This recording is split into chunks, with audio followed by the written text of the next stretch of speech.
it's cozy season. You need blankets, pillows. You need mugs. You need You know what I want? tea koozie. What's your cozy season must-haves? Holiday themed glasses and dishware. You know, I finally got my little Christmas plates that I've wanted for years and years and years last Christmas. I want like some sort It's of not like my culture, but I know I it's not respect your culture, it. but I want more like Christmassy drinkware, plateware.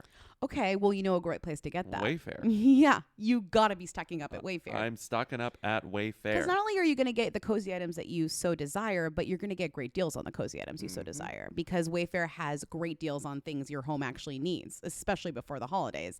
They have everything from sofas to spatulas. You name it, they have it. They also have styles you can't find anywhere else. No cookie cutter stuff that everyone else has, so you can make your home way more you.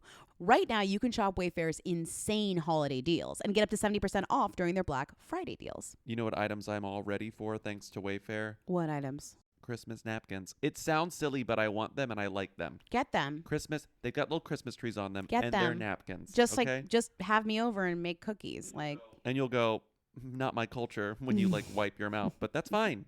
That's no, totally I'll say fine. these are gorgeous. Thank you. Don't miss out on saving big with Wayfair this holiday. Head to wayfair.com now to shop Wayfair's Black Friday deals. That's WAYFAIR.com. You or Drayla? Yo, they wanna know. Hey, Mia. hey, Mia. hey. I want to be famous. Welcome to Who Weekly, the podcast where you'll learn everything you need to know about the celebrities you don't. I'm Bobby Finger.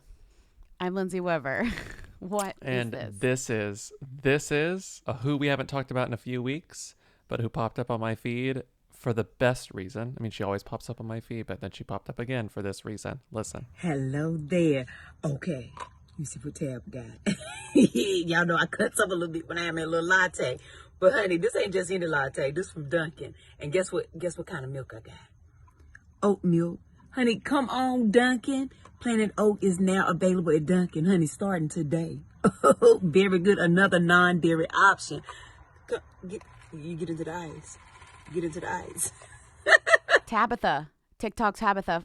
That's amazing because not that I'm like pleased about, I'm so pleased because Duncan put a lot of money recently into Charlie D'Amelio, the other TikTok, the like teenager TikTok. So it's nice that they're spreading around the marketing money because you also have Tabitha, who is Tabitha a Brown. prominent vegan TikToker, Exactly. which is exactly what we're talking about here. She the needs oat non-dairy milk, options. Vegan.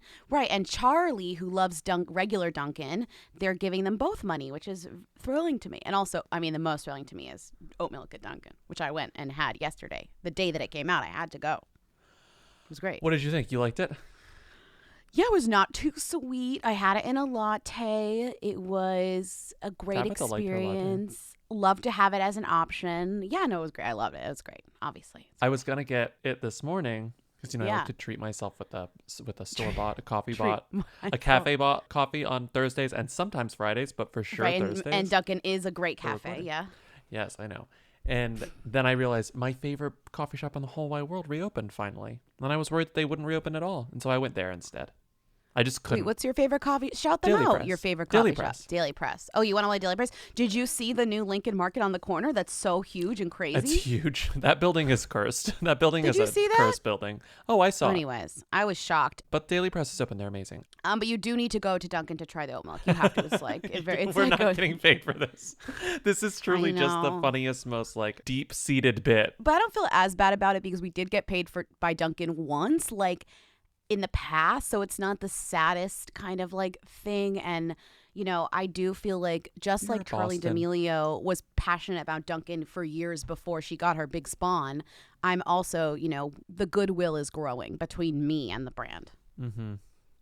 What's funny is that like you cannot win. So I was looking at the comments on this. Oh, no. On this thing, and it was like, "Hi Tabitha, like I'm also vegan. I don't think that it says that it's vegan friendly, this oat milk." And she's like, "No, I assure you it is." So it's like she must have gotten the press release from them. It's like, no, No, she's it like, "No, it is. is." And then someone else said, "That's really It great, is. Tabitha. I love that But they're they taking have it. these steps, doing plant-based stuff, but also single-use plastic cups, Tabitha. And then she's like, well, you know what? They used to have styrofoam, then they got rid of styrofoam. Baby She steps. replied, She okay, replied. Tabitha's out here like, you got to pay her more because she's out here like replying to comments like that Saying should be they extra. got rid of the styrofoam. Hey, they got rid of the styrofoam. I wouldn't be doing that. I wouldn't be replying be to the me. comments. Could Couldn't- not be me. couldn't Defending be Duncan further. me.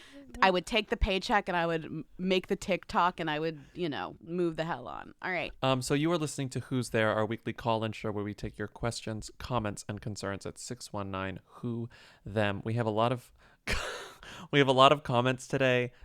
We have a lot of questions, but mostly it's comments. This show's become the comment show, which is, has always sort of been the case. Which but was not really what we had planned, but sure. We're, when the comments are good, the comments are good. We can't deny. But I will say, like, a lot of comments today. Hey, Lindsay and Bobby. It's Emily. You're definitely not going to play this call, but I just wanted to tell you about my experience with lymphatic drainage massage. I'm not sure why I decided I needed to go get a lymphatic drainage massage. I literally have no memory of the inciting incident that led me to eventually walk through the door of like a slightly shady midtown doctor's office / massage clinic that the masseuse operated out of. And I think I paid her via Venmo. But what happened once I was on the table was that she put these two like big plastic bags on both of my legs, so sort of like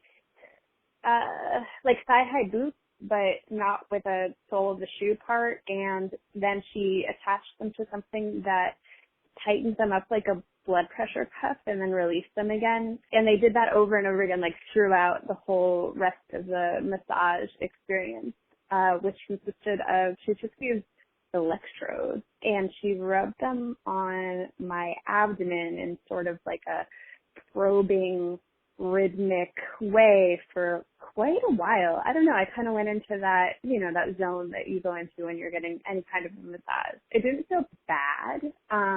It felt a little weird. Like it definitely felt like she was touching specific internal organs with the electrodes very deliberately, like probably my liver or like my gallbladder or something.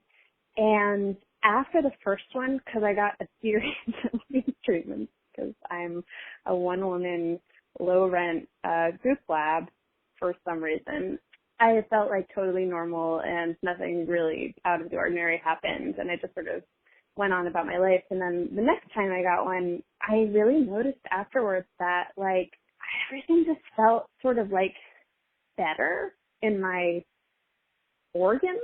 I don't know how to describe it, but it just like made everything seem lined up and like it was in the right place, like doing its thing very happily for, some time. The other thing that I wanted to say about lymphatic drainage massage is that my friend who got a massage from the same person posted a photo on Instagram of the boogers that came out of her after a lymphatic drainage massage, and it was just crazy, like just something amazing that looks like a species of like undersea slug that you would never expect to come out of a human body. And I was kind of hoping that would happen to me, but it didn't. Anyway, thank you for allowing me to share this. I'm so sorry about all of this. Good form. So Thorn, crunch, crunch. Thank you for all that you do. Thank you for calling and don't apologize because I encouraged you to leave that call. I don't even know if we can play that call in full because it's so long. I'm going to have to cut it down just a little bit, but thank you so much for calling, Emily. If I'm going for a massage, it's not going to be a lymphatic massage. I don't know why I'm making that judgment. I don't know. I don't care. Not. I don't think I would get it. It's not going to be a lymphatic massage. Well, you're not going to No, get a I mean, massage I'm anywhere sure at this there's, point. I'm not, you're like, I just want a human being to touch my Do skin. anything. Do whatever. Yeah, whatever. Yeah, I don't know. I mean, yeah, I don't know. I don't know. Sounds great. Hi, Lindsay, Bobby. I just listened to the JoJo conversation, and I was really confused until you brought in Bo JoJo and Go JoJo. I thought you had meant Go JoJo was teaming up with Trader Joe's for their JoJo cookies and maybe was having some special line of JoJo cookies. So then I thought, from a who to them scale, where do Go JoJo, Bo JoJo, Trader Joe's JoJo cookies, and JoJo Rabbit fall? I might have just done it for you, but love to hear your take. Thanks. Crunch, crunch. Oh my god, so we have to rank the JoJos. I think you were right. JoJo Rabbit's was number 4 of 4. Is that the ranking? JoJo Rabbit's last? JoJo Rabbit's I'm sorry, last. who's... Ew. Okay, but like who's in the list of JoJos again? Bo JoJo, Go JoJo, Trader JoJo's, and JoJo Rabbit. This is not a fair...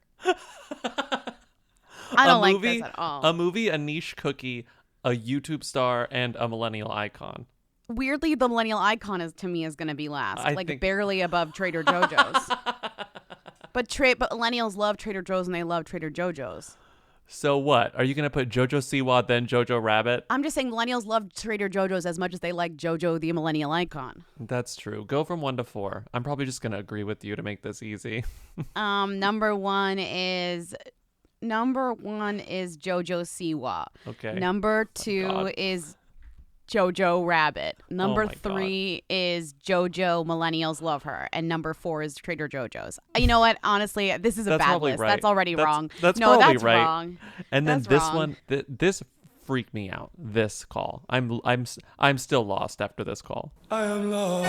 Hey, Lindsay and Bobby. So I'm calling just because I wanted to provide some information that I thought was interesting. So about the 2 JoJos, you kind of talked about how they went on different paths and how JoJo, the singer of Too Little Too Late, kind of looks at JoJo Siwa in a different light and like how that would have been her if she took a different path. But I think it's interesting because JoJo, the Leave parentheses Get Out singer, actually was offered the role of Hannah Montana. I'm pretty sure the Disney Channel made that show with her in mind. And JoJo turned it down, and she didn't want to be Hannah Montana because she kind of didn't want to go down that path. And I really think that if she did go down that path, she would have been super JoJo Siwa-esque. And yeah, I think that's really interesting. Anyway, good point, Bellator. Bye. Well, when the executives came to her and offered her Hannah Montana, you know what she said? She said, "Get out, leave." Thank you. You know, the other funny thing, a caller called in and told us that the original Hannah Montana was supposed to be Alexis Texas. Before Hannah Montana, they were considering other names, and one was Alexis Texas. And then our friend Steven said Emrata Nevada, and that sent us to hell. Straight to Emrata hell. Nevada is so funny. There are no other good ones. And then also, it says in that article that they were going to call her either Zoe or Chloe. And what rhymes with that? What rhymes with Zoe or Chloe? What state? Well, she wouldn't have had a state name. Then what's the concept? I don't know. Zoe, Idaho. That's all I could think of. Unless it's a city. Zoe, Idaho is actually pretty good. Zoe, Idaho is pretty good. But I guess the question that the thing that the caller is positing, I totally understand. But yes. I will say, if you look at Miley Cyrus, she's actually broken out of the Hannah Montana thing pretty effectively, I would say. Miley Cyrus? Yeah. Yeah. So saying that JoJo Gojo would have ended up kind of more like Bojo, maybe in terms of fame and attention, because Miley got a lot of fame and attention from that.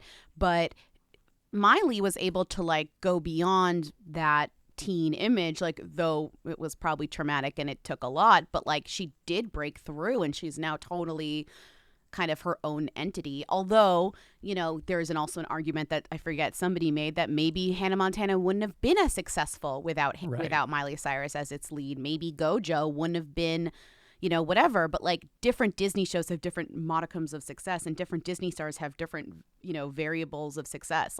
Hannah's a big one. Miley's a big one. Oops. And it's arguable that maybe Hannah Montana was only as successful as it was because Miley Cyrus, even though she herself was not famous, Billy Ray Cyrus was sort of a draw there. Like, it was like, oh, she's nepotism. Like, she's from a country family, even though Billy Ray Cyrus wasn't even a tremendous them. He was sort of a one-hit wonder. Not even. Yeah, not even. Like, she kind of did. But I'm thinking about, like, Demi Lovato, and I'm thinking about, like, other Disney stars that did do a good breakout. But then there are some Disney stars that didn't. Hey, just say, ooh. But I do think that Gojo looks at Bojo and says, oh, God. You know, like, in a way, like, oh, my. That's why that interview was so, she sees for another me, life. Interesting. If you could sit through it, that interview is interesting because you see Gojo looking at Bojo and seeing sliding doors. You know, like what she could have done, or what she would have done 10 years later in her career if she was slightly younger. You know, like what a career like hers looks like now. I was trying to think of a city with a long E. Since Okay, I can't think of a state stuck. with a long E. You are Boise. stuck. Chloe Boise. Doesn't rhyme. It's not the exact rhyme. Zoe Boise. Whatever. No, you're not. It's harder than you think to do the name rhyming with the state. Send us some of them, but like it's hard.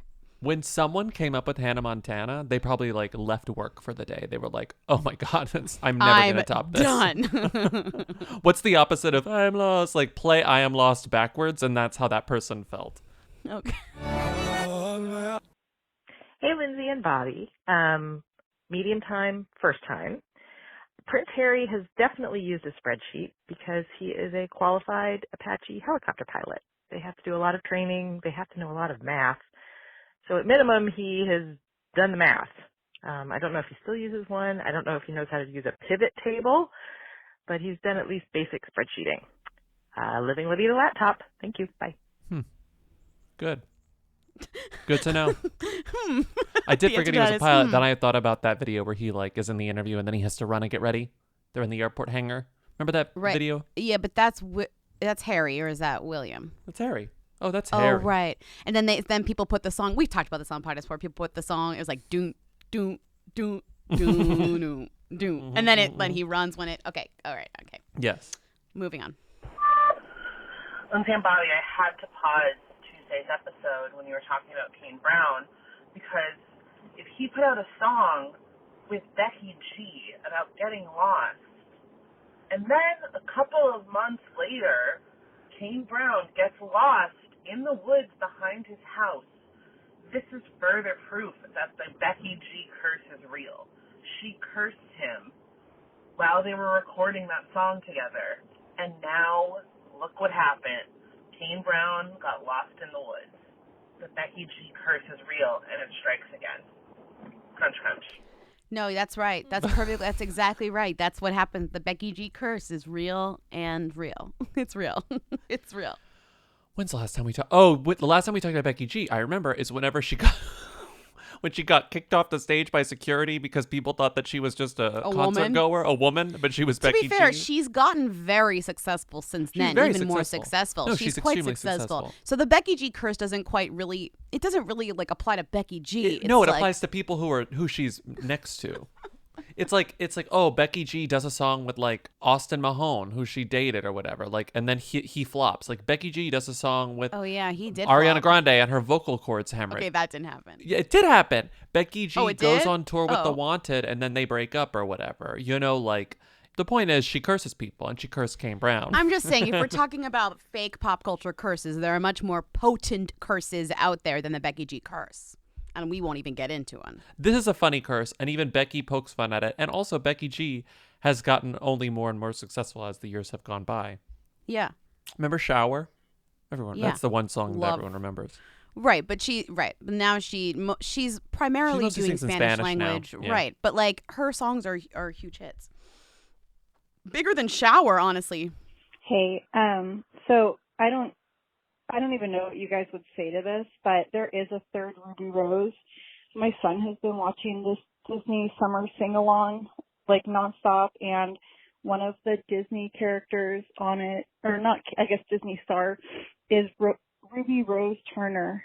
I have no idea who she is, but I just think it's funny that there's like at least 3 Ruby Roses. All right, bye. Ruby Rose Turner? Who's Ruby Rose Turner? Also, you can't be a Ruby Rose unless you're Ruby Rose Dunn. Ruby Rose. Oh, those are the rules now? I still think it's pretty alarming that there's another Ruby Rose at all, even if she is a Turner. We did really need like a young Ruby Rose. That's true. Like, and to make the trifecta, the true Ruby Rose trifecta. You gotta like have threes. Bojo and You gotta Gojo. have threes. Exactly. And Gojo, Bojo, and JoJo's, Trader JoJo's. So now we have Ruby Rose, and Ruby Rose Turner. I want to know what drugs the Disney creatives are taking to come up with the names of these shows. First of all, Alexis Texas Hannah Montana, the one that she's on is what's it called? Coop and Cammy Ask the World. Like, what is this top hat of fucked up words that they pull from every It's not like, as good 6 as months? Ricky, Dicky, Ticky, and well, that's Snicky. Nickelodeon. They're on a completely different drug. They're both on like dueling drugs. Kids like this shit. Kids love that stuff. Are you kidding? Cloudy with a Chance? Sunny with a Chance? And it's the name, Sunny. They love that. Hey, Who Weekly, I wanted to tell you that we went to the restaurant that the Stranger Things kids worked at a few weeks ago, and we saw him when we were, like, freaking out, and we asked him, why do you have a job? Like, we kind of thought he was preparing for a role, and he was like, oh, I just wanted, like, a job like a normal kid has, like, a job, so I just wanted one, so I got one. Wholesome. Anyway, crunch, crunch. Going up to Gatton Matarazzo while you're in New Jersey and going, hey kid, why do you have a job? We recognize you from Netflix. I mean, that's like a perfectly reasonable question in my mind. It's a little rude, sure, but, you know, we're building character. What is he supposed to do? Sit at home, play video games? Like on the Verizon ad? With his friends? No, he's building character. He's out here building character. He is. Not characters for the hit show Stranger Things, but character inside himself. Mm-hmm. Meanwhile, his buds are out here promoting Enola Holmes. Not that I'm doubting the future success of Gaten Matarazzo, but I will say that it is probably smart to learn a few other skills other than acting for a child star in general. No? Mm-hmm.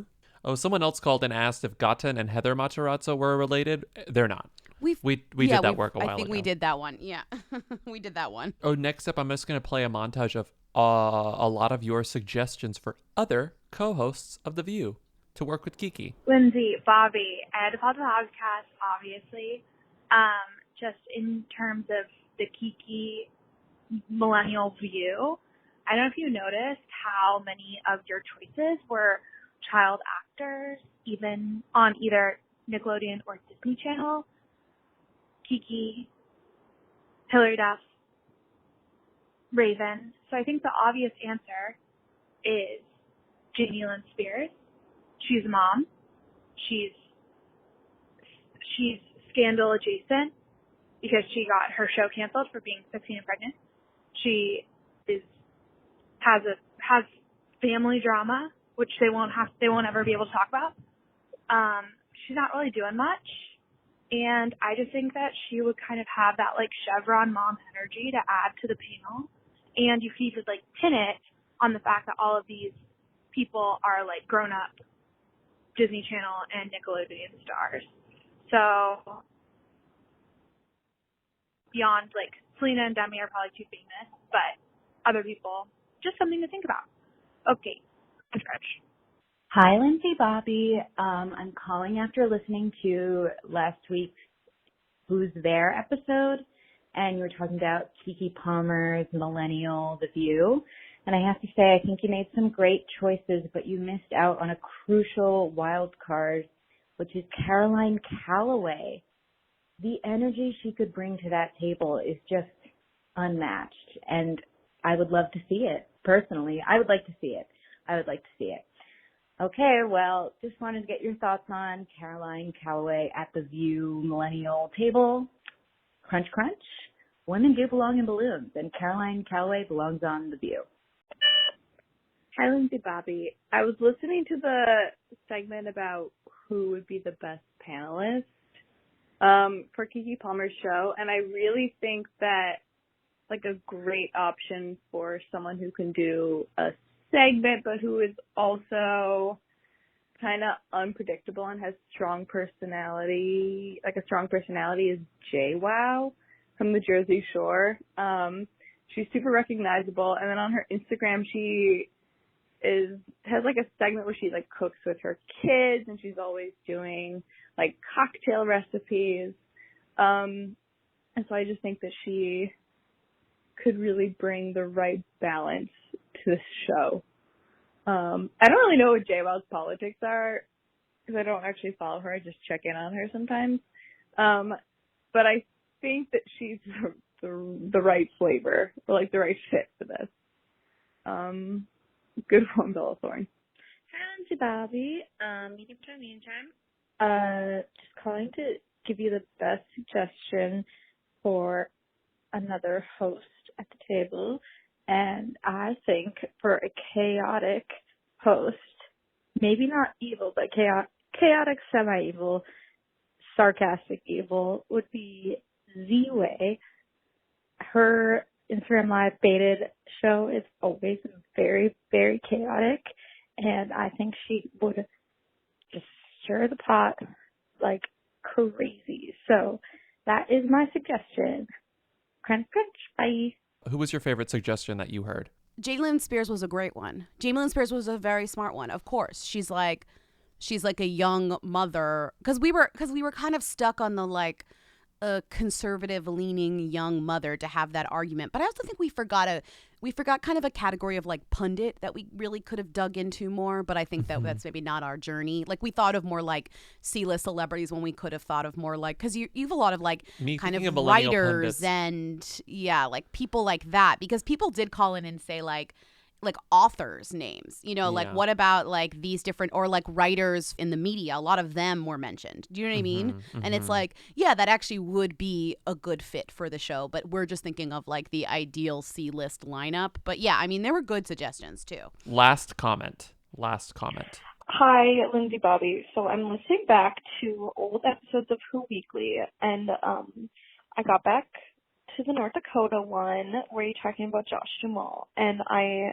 am not going to bring up anything about North Dakota, but I'm going to school in Fargo, and one of my roommates was working with the North Dakota Board of Tourism on a commercial. He's like in film, and he brought up Josh Duhamel on a set a few weeks ago, and one of his bosses was like, don't mention Josh Duhamel.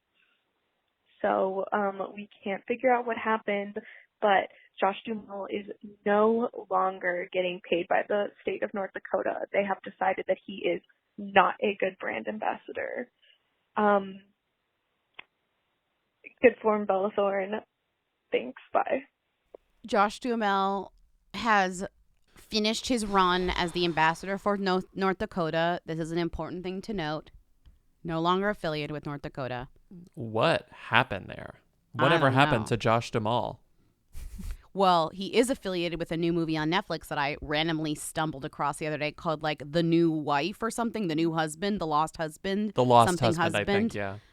It's Josh Duhamel and Leslie Bibb in like a very Lifetime-esque rom-com-y thing that was quite high on the Netflix charts. It was number 6 when you sent it to me. Number 6. I know. I'm gonna watch it. I'm definitely gonna watch it. It's right up my alley. The clip was just like, my friends over there think I'm da da da da da. You have to kiss me to prove it. Da da da da da. And he kissed her, and then there was, like that whole thing. That setup. I had to get out of my mom's place. My husband's gone, and I lost our house. This is James O'Connor. He's gonna teach your mama how to run the farm. What? All right, 2 minutes out in the barn. Where? It's a big red structure out back. You work with the hot farmer? Him? He's the reason we come here. He's hot. But anyways, go watch like The Lost Husband. The Lost Husband. Josh Duhamel's new gig post North Dakota. Duhamel. What did I say? Lindsay, I will accept you mispronouncing any other word, but Duhamel, you gotta get right. You gotta get it right. What happened to Josh Duhamel in North Dakota, though? What happened? Who's better? Who do they have now? Do you think he showed like more allegiance to South Dakota and then North Dakota got pissed? They were like, he's spending all this time in South Dakota. More allegiance to South Dakota. I bet they're very sensitive, the Dakotans. Okay, next call. Wait, this is so weird. Wait. Hold on. In 2019, December 31st, 2019, the AP reported that Josh Duhamel got a new contract to promote North Dakota. In 2000 when? In 2019, December 2019, he got a new contract. So I guess the contract, that wasn't that long ago, but it says the contract extension. Wow, there's too much. First of all, you can tell this is weird because there's too much information. It says North Dakota's tourism department confirmed Tuesday to the Associated Press that the star of several Transformers movies will be paid $175,000 to be the face of the state's tourism campaign for the next 2 years. They've had a contract with him since 2013. The contract extension that expires December 13th, 2021. 2020. Well, that may be true, but according to this caller, we have some allegations that this contract is no longer valid. So the goss is hot. The tea is steaming, and it seems like somebody broke their contract. It seems like we don't know. Maybe it was a one-time deal. Maybe it's one commercial shoot that he was not available for. Maybe he just pissed this person off, but he's still under contract. I don't know. He pissed off the whole damn state, perhaps. We don't know what happened, but I will say I'm sus. Questions. We're moving on to questions. This podcast is brought to you by Squarespace. Can't imagine it any other way. WhoWeekly.us is a Squarespace. It will always be a Squarespace. We love our Squarespace. Even if they said no more advertising on this podcast, we would still have it be a Squarespace because honestly, it's just the easiest, sanest way to have a website on the internet at this point. Yeah. I really can't think of another option. No, I wouldn't even know how to do another option at this point. It's like it is a perfect way. I know they have all the features I need. If there's a new feature that I need somehow in the future, I know that they're going to have it. Mm-hmm. Let's say there's something we need to do on this website that I can't even think of right now. I know that in the future technology advances, that they will have our back. I trust that Squarespace will keep up. Well, because right now it's like, we have our tour dates that we're able to change on a whim, which we need to. But Squarespace does plenty of other things. They've got, you could do a course, you could host a course, you could do analytics, you could do email campaigns, you can take payments, you can sell stuff. I mean, it's like we could do whatever we wanted on Squarespace, and I am actually comforted knowing that I could do that in the future. Yeah. So head to squarespace.com for a free trial. And when you're ready to launch, go to squarespace.com/who and save 10% on your first purchase of a website or domain. That's 10% off your first purchase of a website or domain. Hi, Lindsay and Bobby. I am calling because I can't sleep, and so I'm scrolling through the Daily Mail as I do, and I found something that was interesting for a few reasons.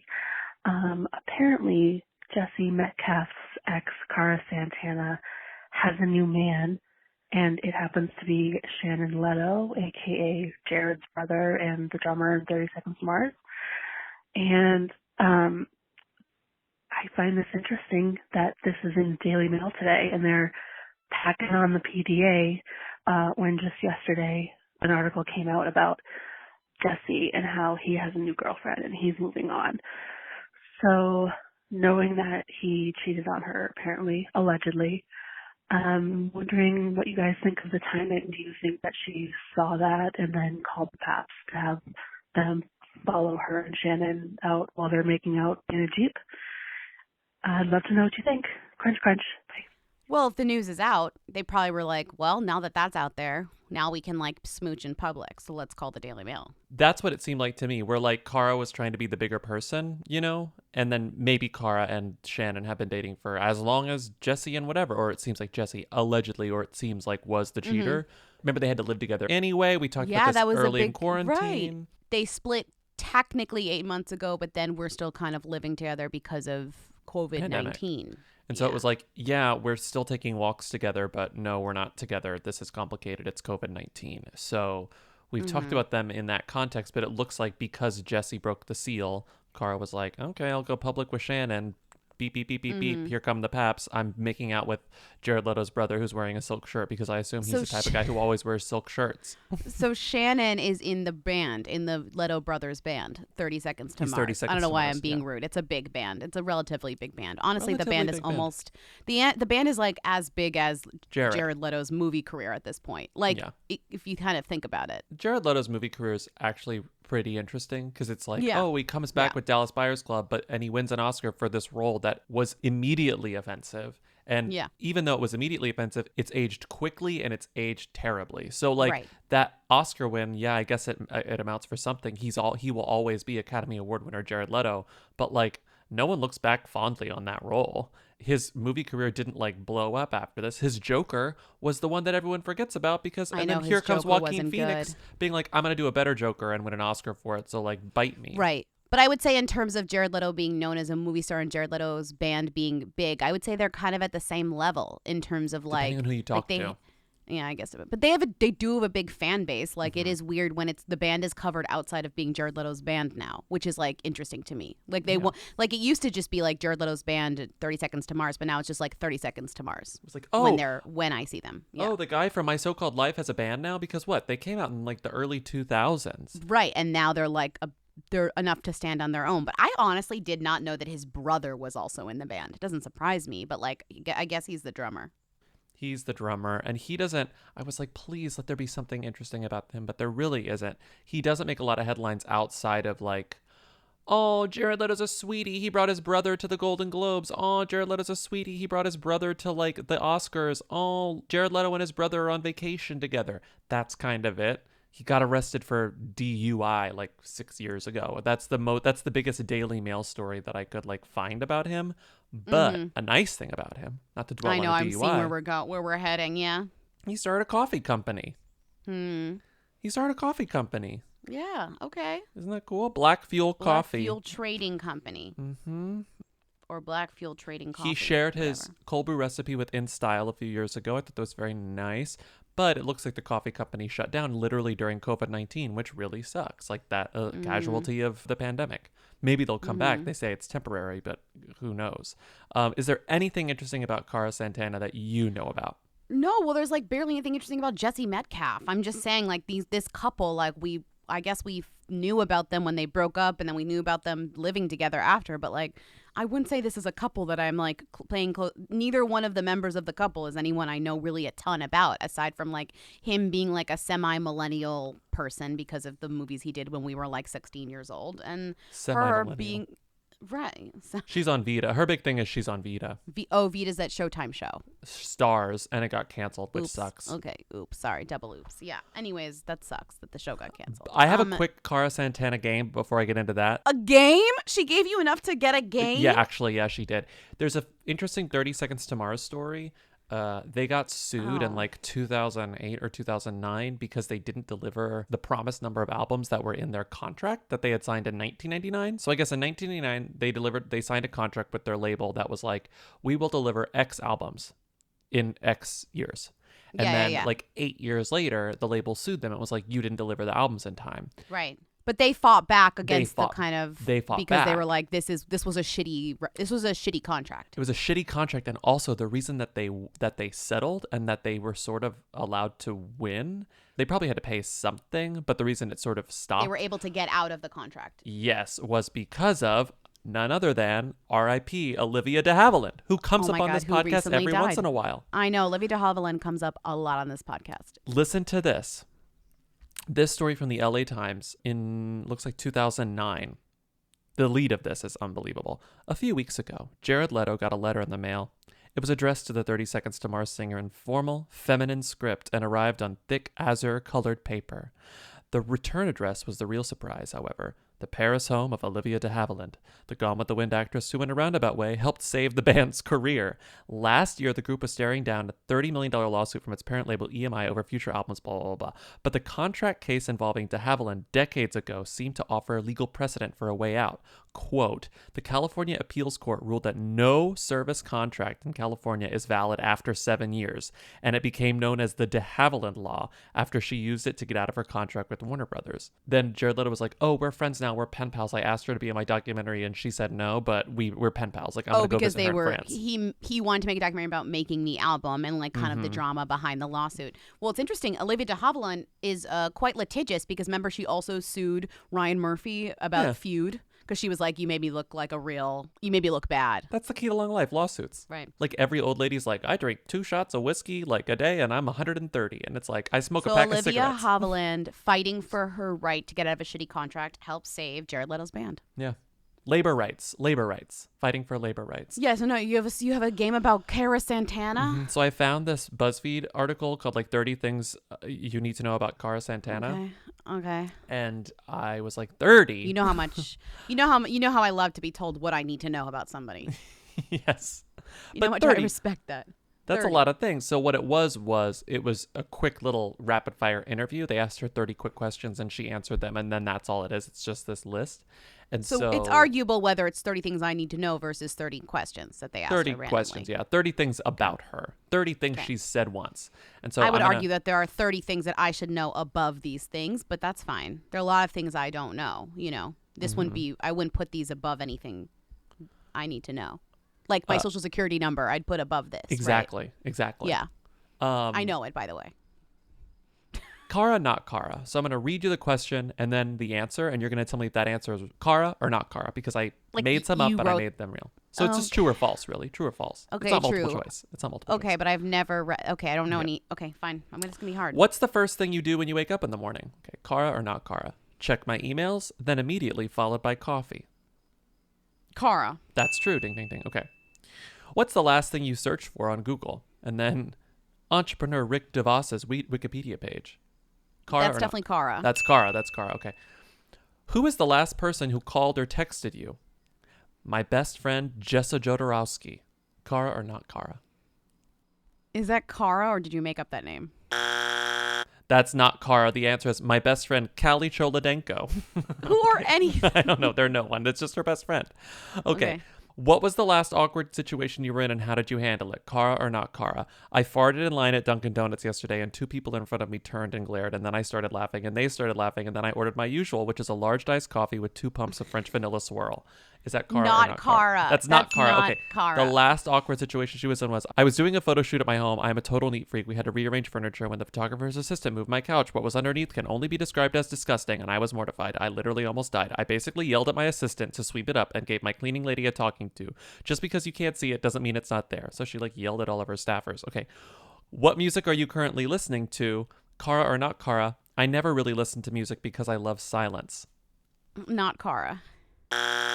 That's Cara. Okay. Oh, God. Oh, no. Okay. NSYNC or Backstreet Boys?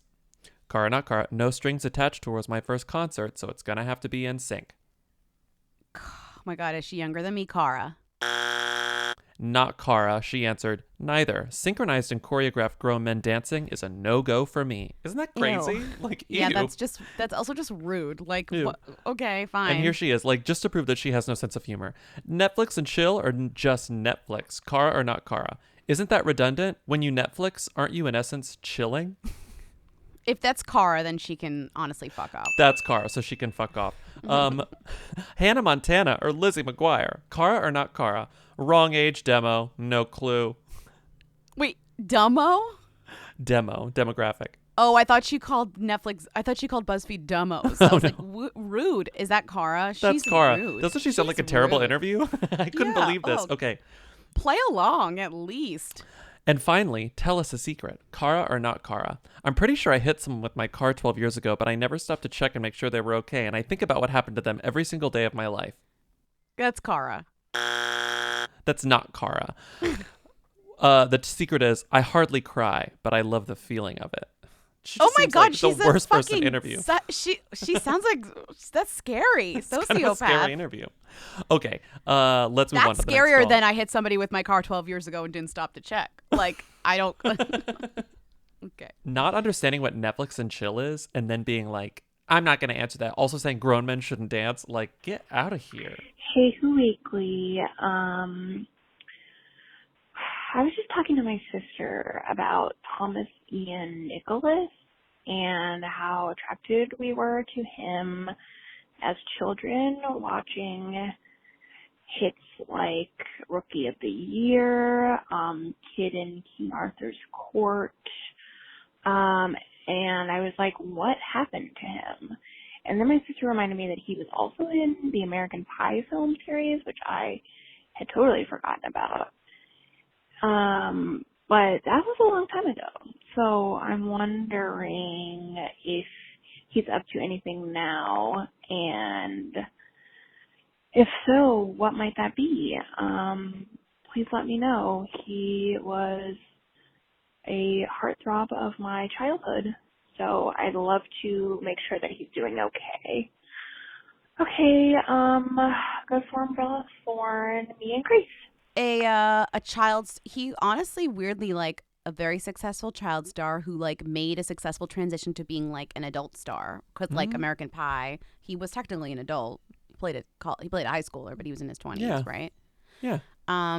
He was sort of like the second tier in the friend group of American Pie. Like he wasn't Jason Biggs, he wasn't John William Scott. He was like second tier in that whole cast, but still, he was in it. He was in all of them. But he was such a big kid star because like the King Arthur's movie and Rookie of the Year. Rookie of the Year, come on. Come on. Ones.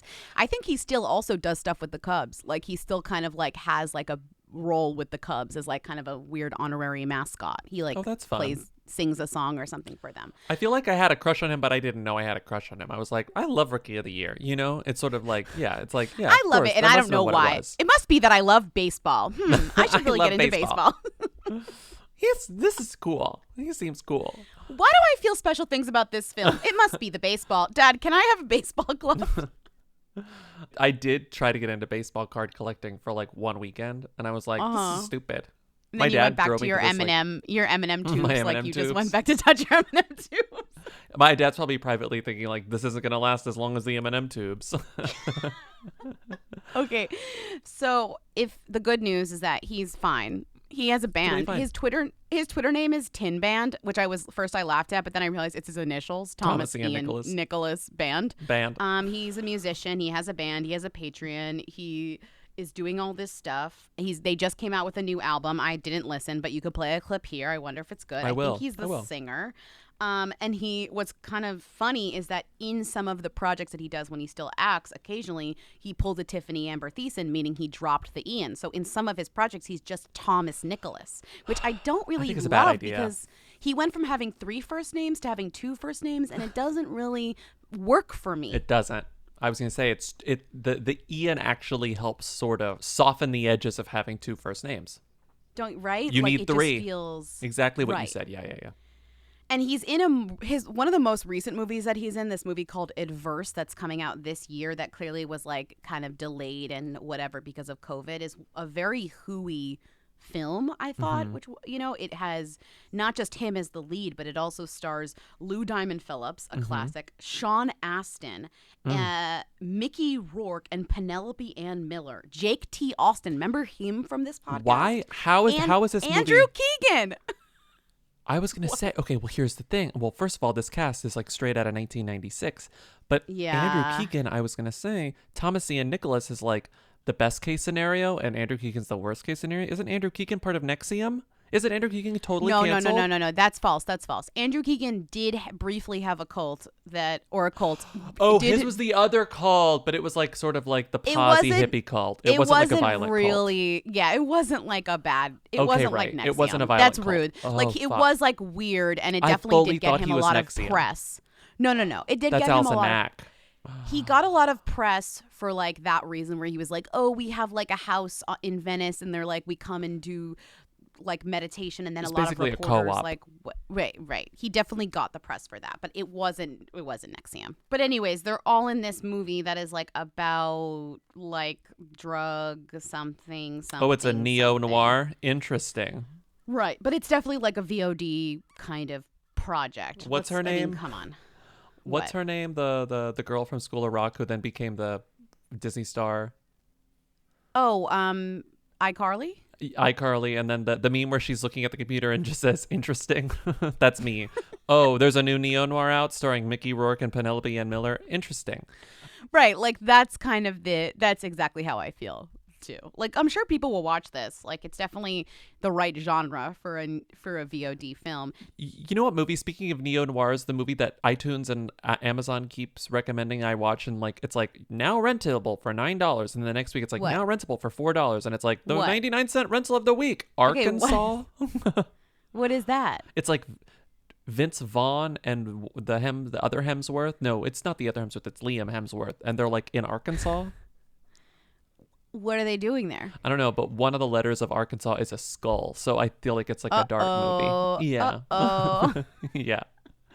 Anyway. Well, you know what movie just came up for me recently? The Ava with Jessica Chastain. What is that movie?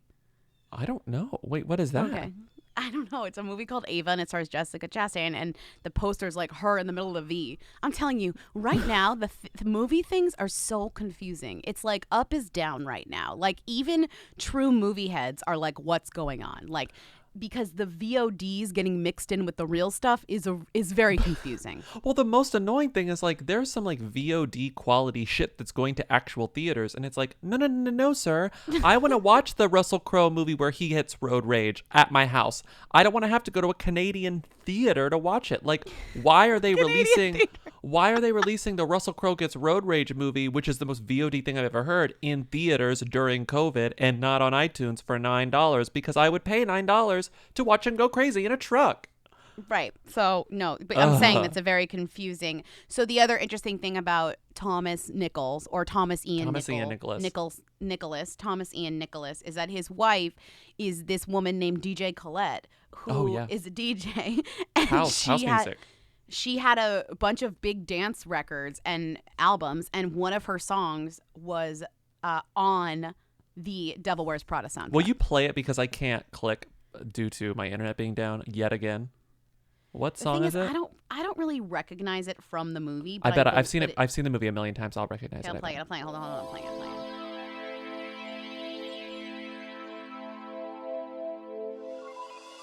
Say what you gonna do when it comes to you. I know what it is. It's the moment that she like comes home or something. If you're right, then that's Adrian sick. Grenier is like, "Oh, you're sexy now." Like it's a scene where he like realizes she's sexy for the first time because she's wearing she's lingerie. wearing the lingerie. expensive lingerie from that And it's she like, got like. Yeah, I think that's when it is. You have to fact check that. If I that's will. correct, No, I will. then that's fucking crazy. Oh, I that will. You would I'm know pretty sure I'm exactly right. the location of this song. Hi, this is Future Bobby reporting from the future. I scrubbed every few seconds of Devil Wears Prada. I spent a long time scrubbing that movie, looking to the soundtrack. I was wrong. It's not that scene. That song is actually the Alanis Morissette cover of Seal's Crazy, which is a good cover. I'll probably play a clip here or after this little Future Bobby segment. I couldn't find this DJ Colette song anywhere. Yes, it's on the soundtrack. Yes, it's listed in the credits. I couldn't find it anywhere. I'm assuming it's playing subtly in the background of the scene with Simon Baker, but that sounds like a different song also. So I really have no idea what's happening. As far as I can tell, that song is not actually in The Devil Wears Prada. Correct me if I'm wrong. Okay, back to the past.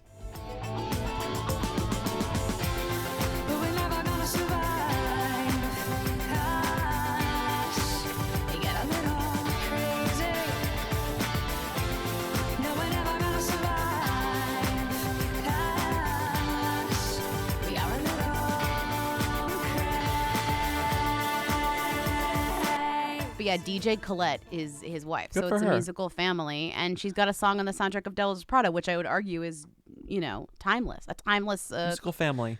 Yeah. Hi, Lindsay Bobby. I just called a minute ago, but my call was deranged. Anyway, the basic message was that I just wanted to give a little shout out to Yola. I don't know that much about her, which is why I went off the rails in the call in terms of explaining who she is or saying what she's up to, because I don't know.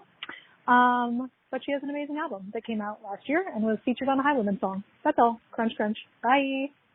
Yola, I think, is absolutely a who, but she's a rising who, and I think a lot of people know who she is. But here's my thing about Yola. I was so mad when I had never heard of her, or I guess I heard the name, but she was nominated for 4 Grammys this past year, and guess who else was nominated for Best New Artist Grammy alongside her? Fucking Billie Eilish and Lizzo. So Billie Eilish and Lizzo sucked all the air out of that room, and it's kind of all we focused on. And usually we do a good job, like, looking at that list of Best New Artists and, like, kind That's of, why I'm so because disappointed. we love a Best New. We totally overlooked her and didn't get into it because She's this amazing. is exactly the kind of music that we're into. The moment I was like, oh, who is this? This sounds interesting. Like, oh, I don't recognize. And then the caller mentioned Highwomen, and I was like, what? Like, she's not part of the Highwomen. I don't know that name. And then you look her up, and it's this woman. She's like late 30s, like 37, I think. And she's been making music for like 20 years, but she's done a lot of like backup singing and supporting singers. You know, like she did backup for Iggy Azalea. She went on tour with Massive That's Attack because, you know, crazy. to do like the vocals part of like, you know, like electronic music. And she's British also. there's a really good interview with her in the Star Tribune, and she talks about how, like, for the longest time I just didn't have any confidence. Like, I thought this is where I stood, and like I didn't feel comfortable, you know, being the leader. And she says, I never ever wanted to ask anyone help me with something I wanted to do before I was 30. Never. No one was willing to help. Everyone wanted me to stay indebted to them in some way. I was a utensil to be used. And at the moment she's like, you know what, fuck this, I'm gonna go to Nashville. She was always like very endeared to like country music and folk music, like American country and American folk music, because that's the records that her like mom listened to in the UK.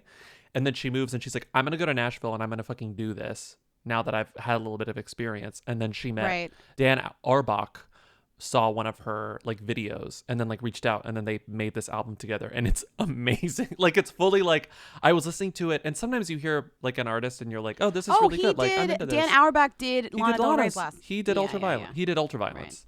Yeah. To have him work on your record just gets you a lot of attention, which is cool. And he's very supportive. But she clearly had to like go to Nashville and not restart herself. But even with 20 years of experience, it was like a new genre that she had to like kind of ingratiate herself into and figure out where she fit into. Because she calls her music country soul. And it's like, I think, you know, that's accurate, but it's still one of those things where you're like you're like one toe in, and you almost got to go like full in that industry. It's like, in a way. Will you be respected by the industry if you try to deviate from the industry norm? And it seems like she is. Yeah. But she got nominated at the Grammys for Best New Artist, Best Americana Album, Best American Roots Performance, and Best Roots Song. Her first single was Far Away Look, which is amazing. I will play a clip here. Like, it has an amazing chorus.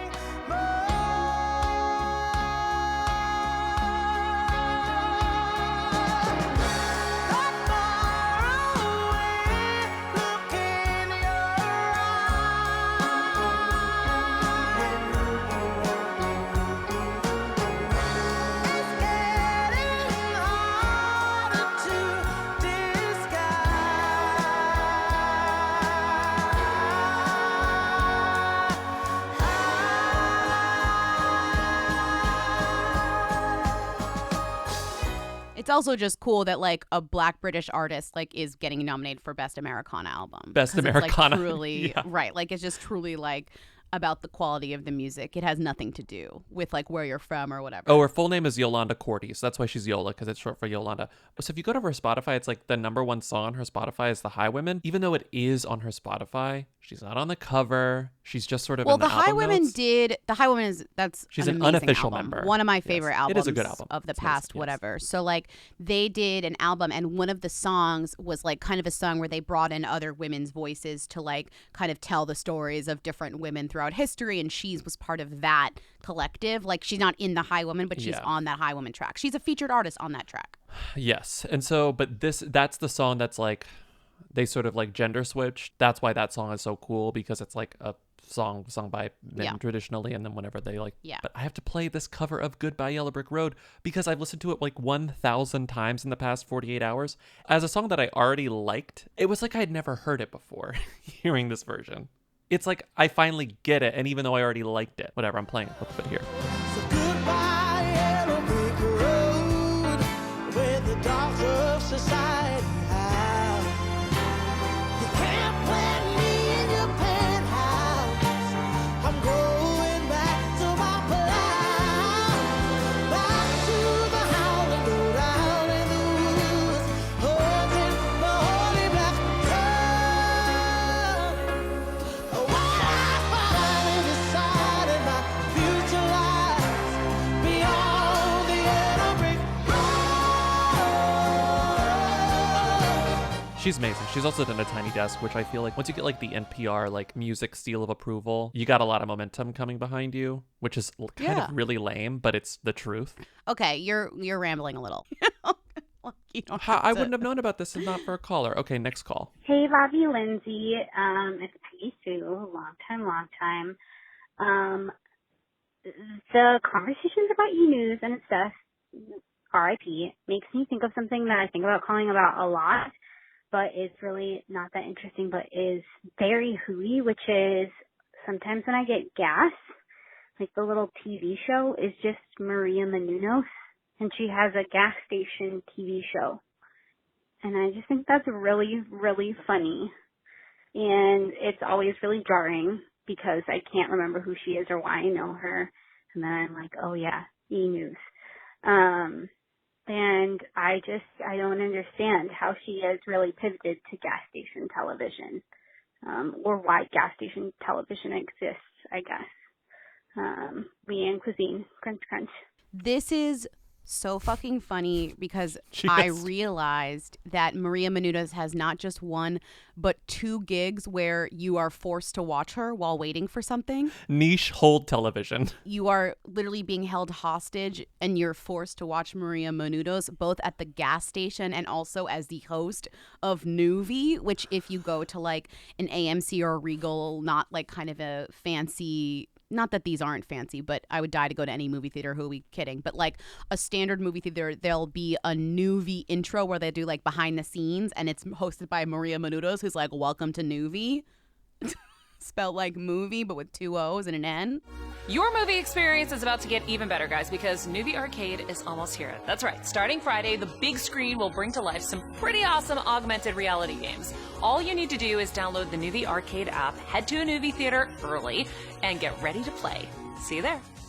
Literally, Maria is like hosting both of these things. She's also the host of Gas Station TV, aka GSTV, in which she has a show called Better. I think it's called Better Together with Maria Menounos. So when you're like gassing up your car, which I have experienced this before, and you're putting gas in your car and you'll hear Maria Menounos out of the corner of your eye and you'll see her and she'll be like, pay your taxes. It's probably a good idea. Like, that's a tip from me, Maria Menounos. Or like, it's always like, or she'll say, did you know that frozen vegetables are just as nutritiously packed, if not more so, than fresh vegetables? Exactly. GSTV presents Better Together with Maria Menounos, Nutrition Tip of the Day. Frozen vegetables healthier than fresh produce? Actually, because frozen veggies are picked, blanched, and frozen at peak freshness, they often preserve their nutrients more than the fresh vegetables sitting out for days at the market. Who knew? For more, check out Better Together with Maria Menounos. Like, it's always like a fun wellness adjacent fact from Maria Menounos. And you're like, I didn't ask, but she's out here just like in your face at the gas pump. And I was reading their website, like GSTV, Gas Station TV, and they're like, our demographic is everyone because everybody is like, has to watch this when they get gas.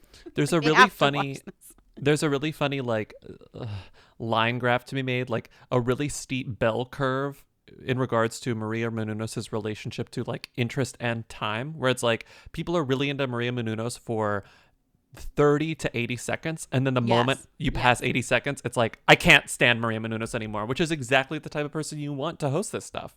Yes, and shout out to @AntAnxiety who did tweet this, who put it all together for me. I don't know who of my Nuvi kings and queens needs to hear this, but if you have a car, Maria Menounos also has a program on on TV screens at gas stations, aka Gas Station TV. I am not kidding, because somebody had said, I miss her, bro, and it was a picture of Maria Menounos on Nuvi.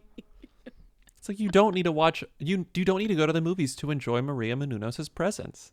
Just go to the gas station. You just go fill up your car with some gas, and she'll be there telling you to, like, I don't know, buy frozen vegetables. Make sure you close the windows in your car, but so it doesn't rain. If you don't know, so it doesn't rain inside your car. That's a tip.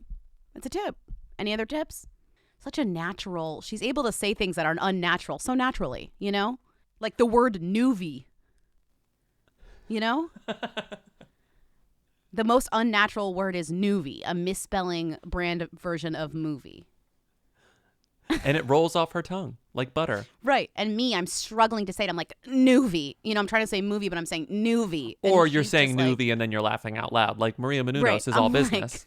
Exactly. And she's just able to say it. No problem. She's a professional. And that's the difference between us. She's a professional. No, I'm a professional. And like when no, someone points a camera in Maria Menounos' face and says, now remember, Maria, you're going to be speaking to people who are filling up their gas tank and they only have 90 seconds to enjoy your company. And she's like, got it. Great. My she's ideal like, situation. Really perform for someone who's like only half paying attention because they're worried about how expensive gas is. She's like, that actually amazing. Is a really funny, like the direction that she's given in both of these jobs. It's like, okay, Maria, you're speaking to an audience who is sitting down. They're like turning off their cell phone, but they're still allowed to use it. They're like starting to eat the popcorn. They're like talking to their friends. They really don't want to watch you. They want to watch the movie, but you need to be engaging anyway. They like movies, but they don't like what you're doing currently. And you need to give them movie adjacent content, but it is not the movie that they have paid to see. Your presence is making them miserable. Just make sure you don't personally make them miserable, okay? Don't make it worse for them, Maria. It's already bad enough for them. A terrible Maria, position to be your put in. audience is somebody filling up their gas, and there is no tool for them to clean the windshield. So that doesn't exist, so they're forced. You have to get their attention. No. The tool is there. There's just no water in the bucket. So it's I like, hate that's that. the I issue. fucking hate that. That's the issue.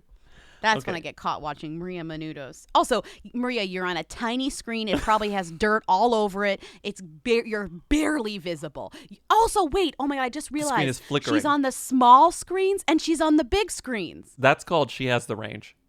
Honey, small screen to large screen? She has literally the range. Queen of both small and large format. I can't deal. And she spent a lot of time on the middle range screen, which I would argue is TV. So she's done everything. She made her mark in the middle, and then she realized her moment was large and small. Maria Extreme Menounos. That's what we call her. The Extreme. Honestly, what's next for her?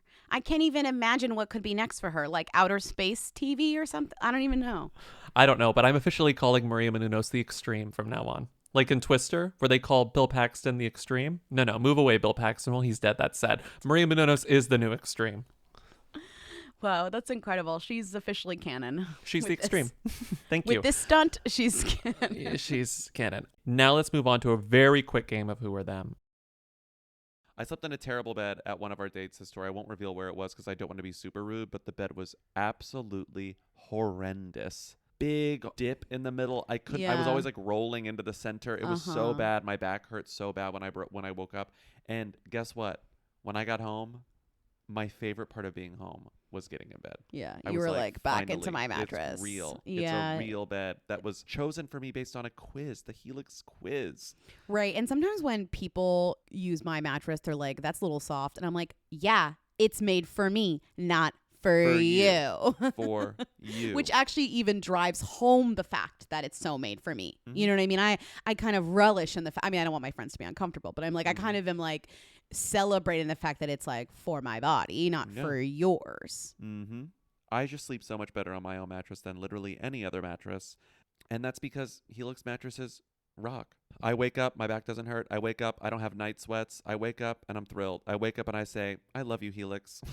That's so incredible. If you want to experience the joy that I experience every time I get in bed, the and satisfaction, every time I get out of bed, you should go to helixsleep.com/who because you will get 25% off site-wide plus 2 free dream pillows with any mattress purchase. Plus, get a free bedding bundle, which includes 2 dream pillows, a sheet set, and a mattress protector with any Luxe or Elite mattress order at helixsleep.com/who. That's helixsleep.com/who.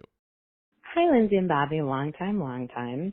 So I was hoping you could help me. I just saw the cast for Lovecraft Country, and I saw that it included Michael K. Williams, who for me, living in Baltimore, is like an institution for his portrayal of Omar Little on The Wire.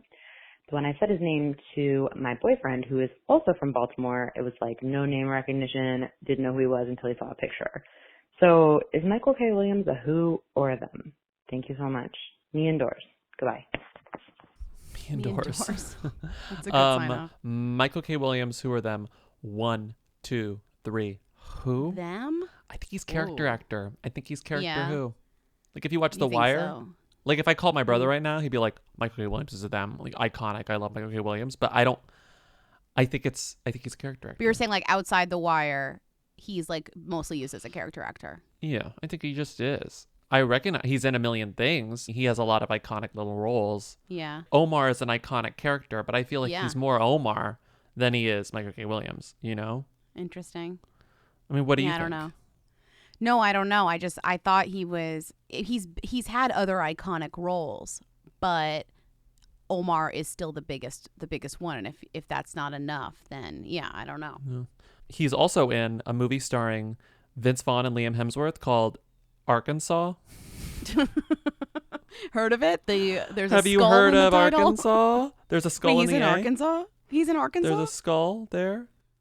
He's in Arkansas? He's in Arkansas. Incredible. He's Oh, third incredible. billed. Liam Hemsworth, Clark Duke, Michael Kenneth Williams.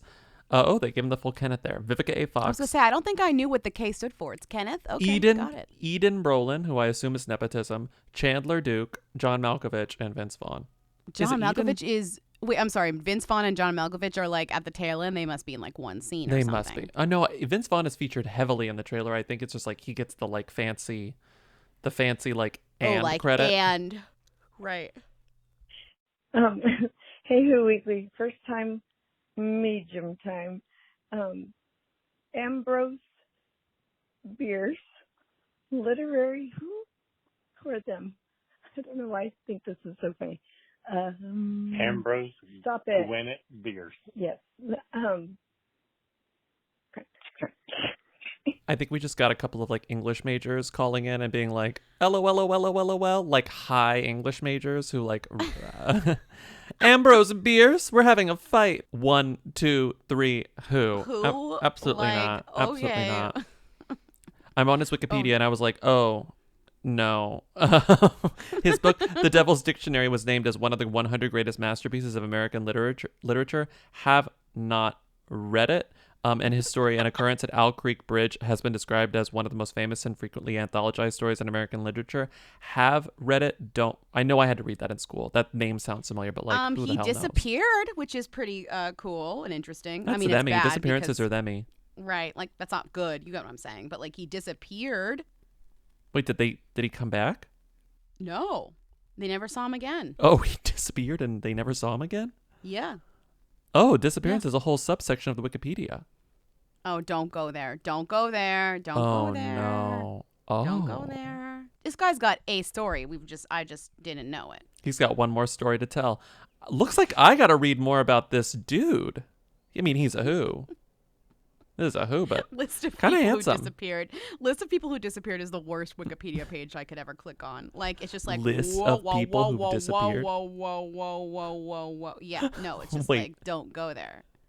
I want to List of go people there who though. disappeared. List of people Where who is that? disappeared. It's Is it on linked Wikipedia. to the thing? List of people who disappeared. Yeah. Pre-1970? Oh my God, there are several of them. Oh my God, there's several. Post-1970? For other lists of disappeared persons, see lists of people who disappeared.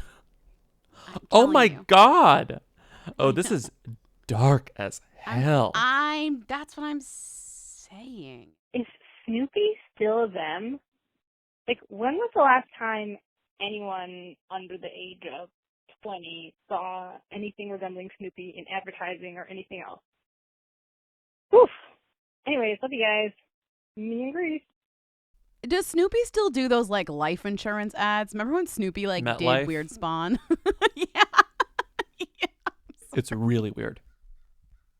It's like Okay. really weird that Snoopy was the face of a life insurance company. Think about it. It's weird. But Snoopy, Think about it. It's very weird. Snoopy, who are them?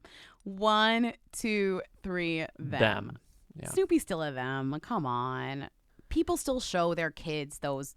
The Peanuts. Fucking, They're seasonal. The Peanuts. They're seasonal. The Peanuts seasonal films. Your But Snoopy's Christmas like a film, your famous Halloween dog. film, big. The Snoopy dog, it's like, oh, your friend had a kid, like, get him a stuffed Snoopy in Woodstock. Like, that's a cute, like, queer relationship. Like, we like Snoopy in Woodstock. But it's just funny to me now. I'm thinking about Snoopy selling life insurance. It's really weird. And Snoopy's always, It like, is in a weird. plane. Snoopy has, like, a And weird, you're like, World War II Snoopy, fetish. like, hope you're insured, because, like, it seems like it's dangerous that he's always, like, in a plane. Yeah. He's always, like, fighting in a plane. Like, that's his, like, weird obsession, which is, like, kind of creepy. Right. Well, luckily he's life insured in case anything bad happens. Via MetLife. You know who the money goes to? Woodstock.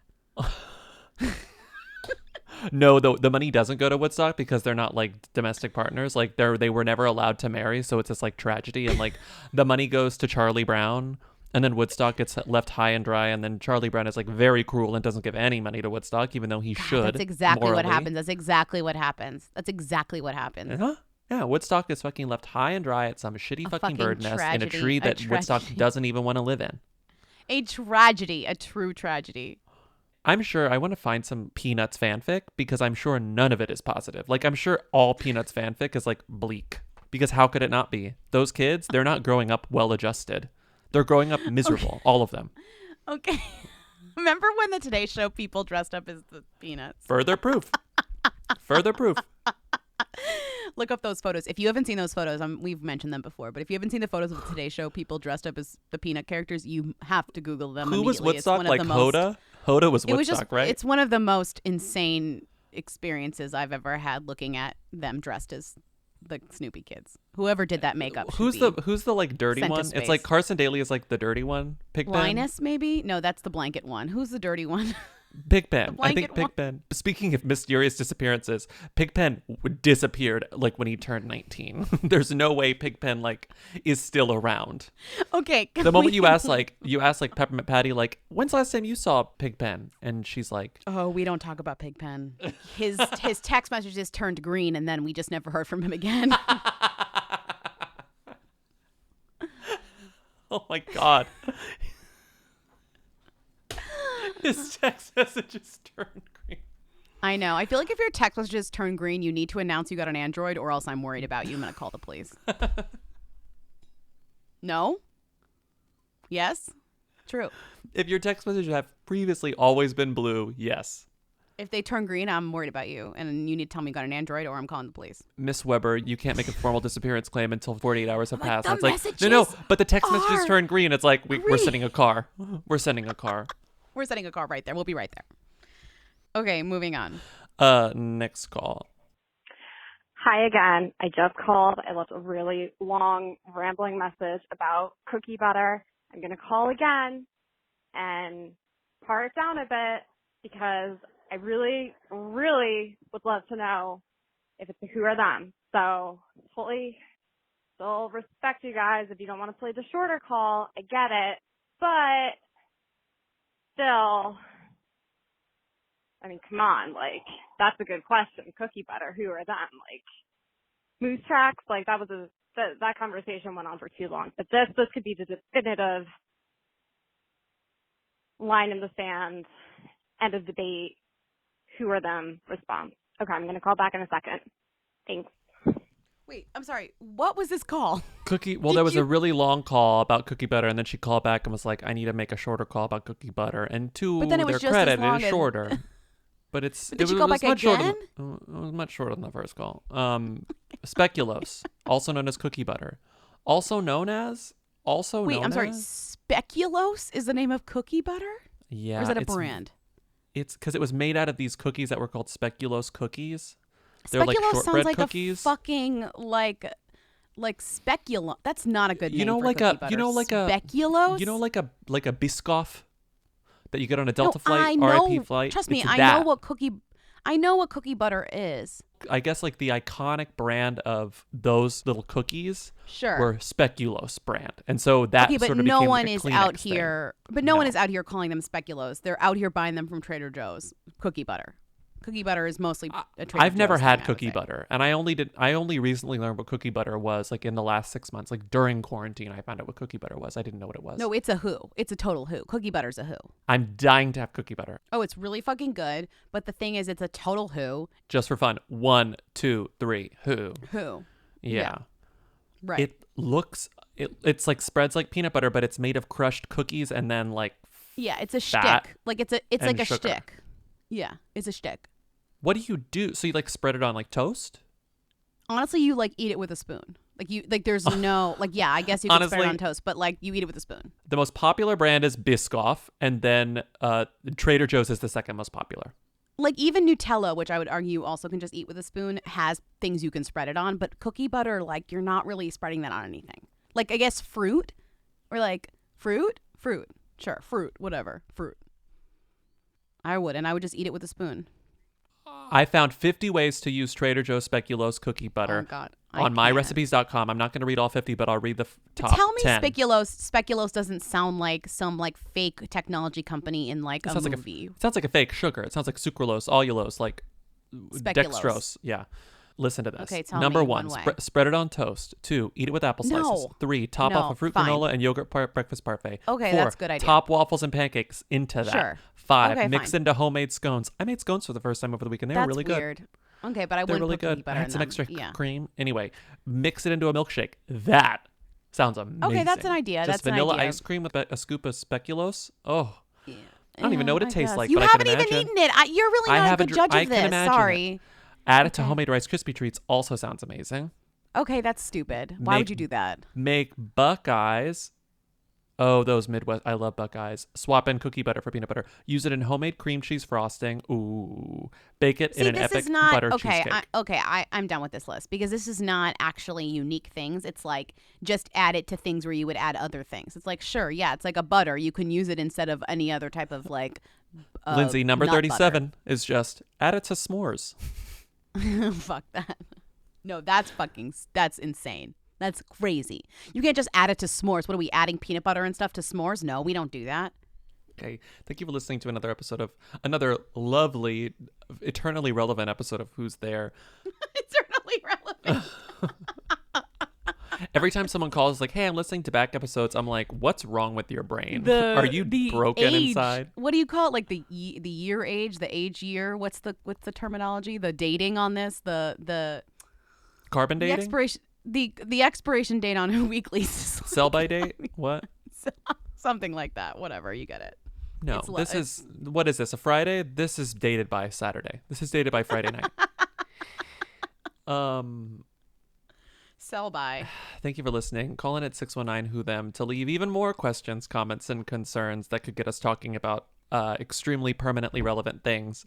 And we will love you forever. Also support us on patreon.com/whoweekly for twice weekly bonus episodes. We just finally talked about our full series minus season 2 watch of Real Housewives of Potomac, which was so much fun. We're gonna do more commentaries soon as well. What else? Follow us on Instagram, Twitter, and just keep on keeping on, y'all. Get some cookie butter. Enjoy the day. Eat it with a spoon. Don't listen to those people that say you need to add it to anything. Just fucking eat it with a spoon like a normal person. I'm gonna get some this weekend, I think. Yeah, and you're gonna eat it with a spoon. Okay, bye everyone. Hey. Hey. Hey. I want to be famous. Hi, Lindsay Bobby is. Oh my God, shit. Who are in? Oh, what? Hi, Who Weekly. First time, long time. I just left you a message, but it was way too long, so I called to make it shorter. In 2011, I was a concert booker at my small college, and we booked Ellie Goulding, and she put up a huge fight after we had signed the contract because she had just gotten a little more famous. She thought that she was worth more than we were paying her, and the whole thing was a nightmare. But, whatever, legally binding contract, she shows up, it happens, and she's like the most demanding person I had ever worked with in those like dozens of people that I worked with. And the strangest part of the whole thing was that, one of her demands is that she really wanted an iron. So I, got the iron from my dorm room, which, I had in college for some odd reason, and brought it down along with like my mini fridge and all this other stuff. And then at the end of the night, we're packing up and, accounting for everything, and my iron is gone. So Ellie Goulding or someone on her crew stole my shitty $20 Black & Decker iron 9 years ago. And, if somebody connected to her hears this, I'd really appreciate it if you would buy me a new iron. That's it. Crunch, crunch. Hope this is some good celebrity goss. If not, love you both. Women don't belong in balloons. Me and Grease. Hi, Lindsay Bobby. I just called, and I actually have to call back and revise my statement. So I'm one of the hooligan attorneys that you have, and I'm actually a divorce attorney. And I let you know that I do sometimes advise my clients to send messages in text message ending their marriages, because the date of separation is often contested, and if you put it in writing, like a text message to your spouse that you're over, you can be considered separated. In Pennsylvania anyway, I don't know where they are. But the important thing about date of separation is that's when you kind of decide to stop dividing property on that day. So like if you win the lottery the next day after you separate, it's not community property. So sometimes I tell clients like, yeah, go ahead and send a text message saying like confirming that we're broken up. But I did some research on what happened with the selling sunset thing, and it does not seem like that's what happened here. It seems like he filed and text her the same day that he filed. And filing and serving them was also a great way to establish separation. So it seems like he's just a douche. Okay. Women don't belong in balloons.